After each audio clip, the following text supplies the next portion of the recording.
One initiative is highlighting the top of the class in STEM. And here to tell us all about DC's first National STEM Festival, co-directors of the National STEM Challenge, Jenny Buccos and Kari Byron. Good morning, ladies. Good to have you with us. Good morning. So the STEM Festival, as I understand, has been going on all week. Tell us about the National STEM Challenge and how it got started. Jenny, why don't you start? Sure. So the National STEM Challenge kicked off in August of last year, and it was a search to identify some of the brightest minds in our country working on research projects, innovations, inventions that had the potential to positively impact the community, but really looking at some of the biggest challenges of our time, like food security, innovations in health and medicine, environmental stewardship.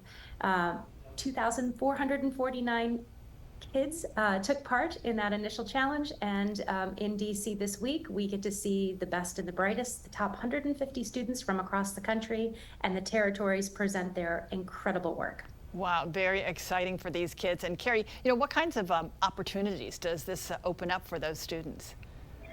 This is an incredible opportunity because it's not only networking between these young innovators with C-level CEOs, any corporate leader, federal government, and a lot of science communicators and people who are just the STEM ecosystem. It really is giving everybody a connection to talk about STEM on a national level.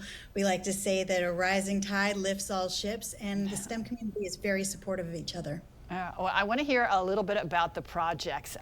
Tell us, what are some of the more interesting ones and how our world will change or it will affect our lives in the future? Sure. Well, so we'd like to invite, go on, Jenny. I'll do two and I'll give you two. Of course, they're all extraordinary. I'm going to highlight two that really stood out for me. One is from a young man out of Colorado. His name is Andrew Rao, and he has invented a early tornado detection system. Usually tornadoes you get about 2 to 3 minutes. He has identified a way to give us up to almost 45 minutes.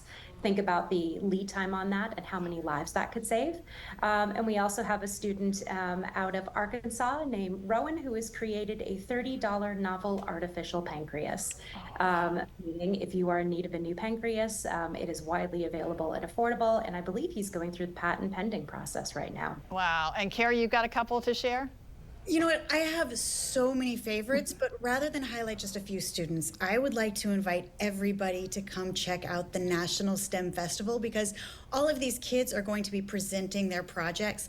And if you can't make it there in person, we are also live streaming the entire festival with interviews with all of the kids explaining all of their incredible projects. I mean, high caliber projects. We are streaming on TikTok, or you can come check out all of the social media at EXPLR.com, and we are on Instagram. We're on all the socials. So if you really, really want to dive deep in how crazy good these kids are, come check out the current leaders of this country. Wow, I'm sure the kids are just so excited, especially after they put all that work into their projects.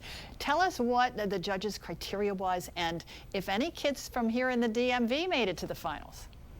Sure. So the students were judged on a number of criteria. One, the ability to positively impact the planet, creativity, and communication. So if you have this great idea, are you able to communicate it? And I think that's so important when we look at science and technology. Are we able to understand and communicate and have a conversation about it? So that's the criteria. And from the DMV, absolutely, there are multiple kids from Washington, D.C. There are multiple kids from Virginia. We have students from Maryland. So they'll all be there. Again, the festival's open to the public on Saturday. So please come check out your local hometown heroes. Awesome. Evan, give us that website, where to go one more time, Kari. nationalstemfestival.com if you want to register for tickets. And I just like to highlight that this is the most geographically diverse science competition that has ever happened. We're bringing kids all the way from Guam, American Samoa, Alaska, Kansas, New York. We're talking a nationwide, the biggest science competition in U.S. history to bring the best and the brightest to D.C. So, I mean, you guys are going to be impressed. We've got a lot of smart kids around here and throughout the country, and I'm sure they will be very impressive to see their projects. Thank you, Jenny and Kari, co-directors of the National STEM Challenge. Appreciate it. Thank you.